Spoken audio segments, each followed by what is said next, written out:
brookecoaching.com or brookeboothcoaching.com. They both get you there, where I help individuals or transit. Now, I have got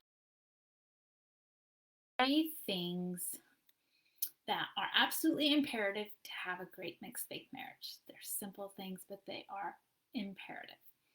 Time, number 1, attention, number 2, and number 3 is personal development. Now let's talk about these in a little bit more detail. Let's first sort of take time and attention as a chunk. Now, this is not something our society makes easy. Our time and our attention are at a premium these days. I don't know if you're anything like me. Here's a little snapshot of my life and my family's life as far as time and attention go. So my husband and I are both employed, right? We both have full-time jobs. He is a successful designer at General Motors. I'm a litigator. I'm an attorney where I do life coaching. We have 4 kids. They are ages 16 to 6, so lots going on there. They like to be in activities. My oldest is on a travel sports team, 3 different schools. Last year it was 4, 3 different schools. And then of course, we're remodeling this house, inside, outside, and landscaping, everything, right? And then of course, that on top of that, church commitments, right? Family commitments, extended family, all of this. So let's take a little audit. Let's take a little look at time, attention, and personal development. But with that being said, I really want you to try to not use this as an exercise in overwhelm or to beat yourself up for what you're not able to do in your marriage because of life, because of life. I want us to use this time to get curious and to take an inventory and audit so we can see what's going on and if we want to make some changes and how that might look. So let's talk about these 3 things. 1, time, and we've talked a little bit about that already. And I want you to know this one is going to look different for everyone. It's not like there's like this certain amount of time you should be spending on your marriage each week in order for it to work. It doesn't work like that. This will look different for it may even change on a week-to-week basis just depending on life and its fluctuations. Really, the question to ask isn't how much time am I spending on my marriage relationship? A better question, I think, is do you have dedicated time? Are you spending time on your mixed faith marriage? Is it a lot or is it a little? Is one question, but even more important is that time nurturing your relationship. Is it enough? It's probably the most important question. What does enough even mean? What is enough? So I think ultimately we're all going to say, I'm not spending enough time. That's just sort of default thinking around time. That's just what happens. So again, a better question I think here is, do I have dedicated time? Am I using that time to nurture? Where else, am I using my precious little leisure time that we do have? Now that segues into attention. Attention really is how we use the time. Do you use the time that you do that quote unquote dedicated couple time? How do you use that time? Are you using it to actually nurture your marriage? I don't know. These are questions you'll have to ask yourself and really get honest and clear with yourself on. And then there's the time that I like to call the little interactions.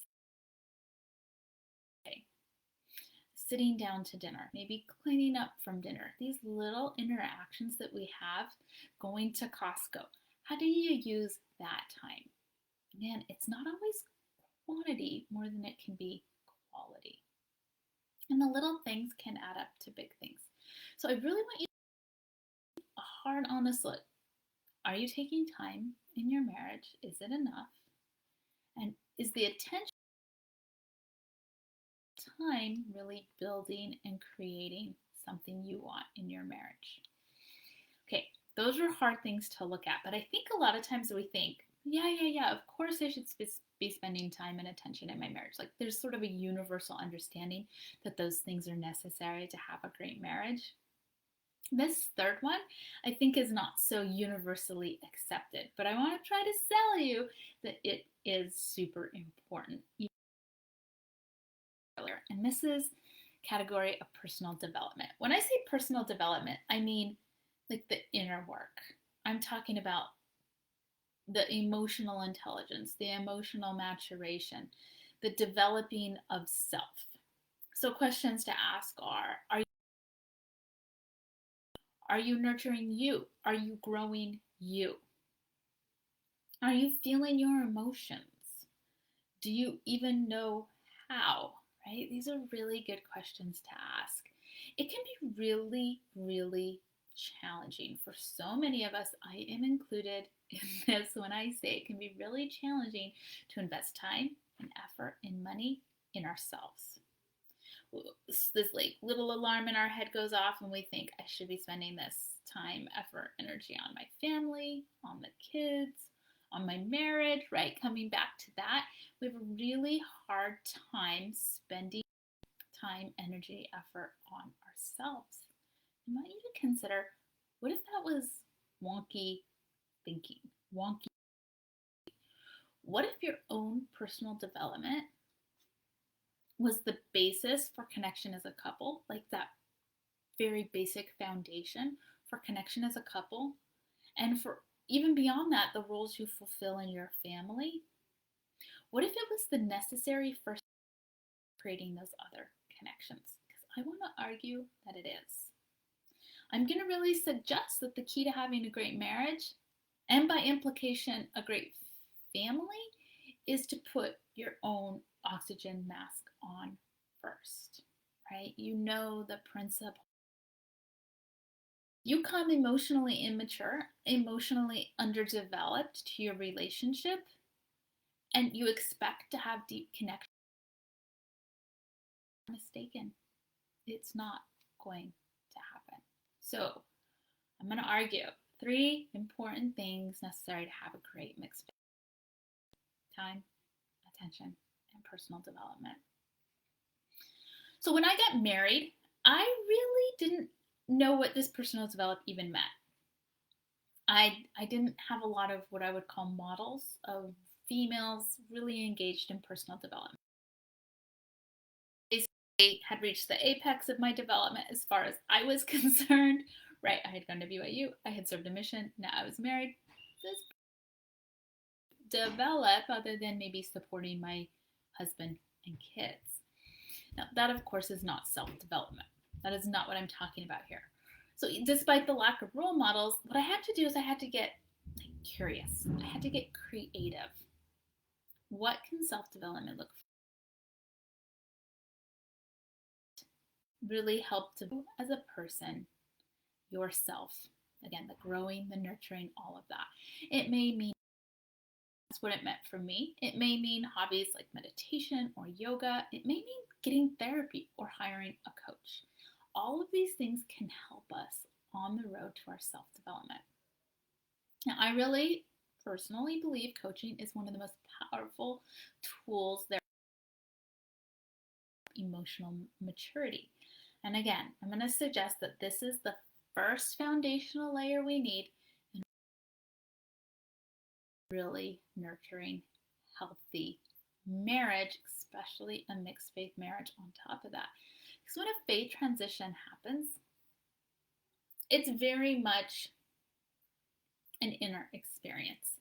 You know, you're really grappling with, what do I believe? What do I want to have in my life as far as religion goes? What do I want to hold on to? What do I want to let go of? It's very much this inner exploration and some inner work. And I think we need to, we sort of carve silos in our life. Well, it's okay for me to do that when I'm in a faith transition, or it's okay for me to do that when I'm in college, for me to do that if I'm developing a career. And I want to give ourselves permission to do that on a greater level and in more